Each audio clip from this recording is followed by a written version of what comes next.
তৃতীয় শ্রেণী ইংরেজি থাকতে প্রশ্ন, যেটা ফার্স্ট সামেটিভ ইভলিউশনের জন্য 2025-এ তৃতীয় শ্রেণী ইংরেজি প্রশ্ন, যেখানে ফুল মার্কস 20 এবং টাইম রয়েছে 40 মিনিটস। দেখো আজকের যে প্রশ্ন সেটা কিন্তু ইংরেজি এবং থাকছে read the passage carefully and answer the questions below. এবং এখানে রয়েছে once a strong and big lion, এটা দিয়ে শুরু হয়েছে আমাদের এই প্যাসেজ। তুমি দেখতে পাচ্ছ বই থাকতে কোন প্যাসেজটাকে তোলা রয়েছে। তাহলে নিচে তো থাকবে প্রশ্ন, answer the following question 21, which animal ruled over a large forest. তোমরা দেখবে উত্তর। হু ওয়ার দি, দেখো এইভাবে আমাদের ফিল আপ এবং সেখানে রয়েছে 2টি নাম্বার।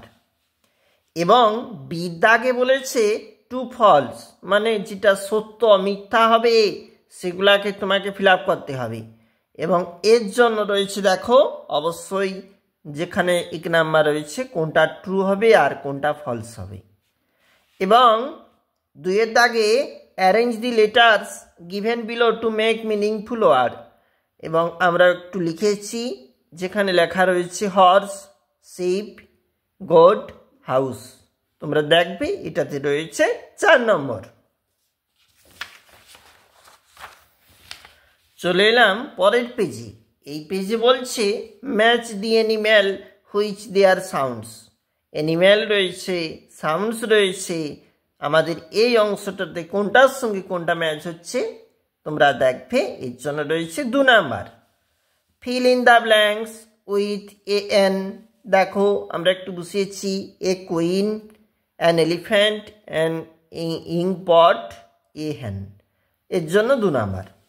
এবং let's choose the right word and fill in the blanks, ওখানে আবার তো 4 নাম্বার রয়েছে, 1 নাম্বার করে 4টা রয়েছে। এবং তার উত্তর অবশ্যই তোমরা নিজেরা করবে বা দেখবে। Right 5 sentences about the lion or the dog. তুমি জানো যে সিংহ দিয়ে বা কুকুর দিয়ে তোমাকে 5টা সেন্টেন্স লিখতে বলেছে, যার জন্য কিন্তু আজকে 5টা সেন্টেন্সের জন্য 5টি নাম্বার রয়েছে এই প্রশ্নটাতে। আর আমরা আজকে দেখছিলাম যেখানে তৃতীয় শ্রেণীর ইংরেজি থাকতে প্রশ্ন ফার্স্ট ইউনিটের।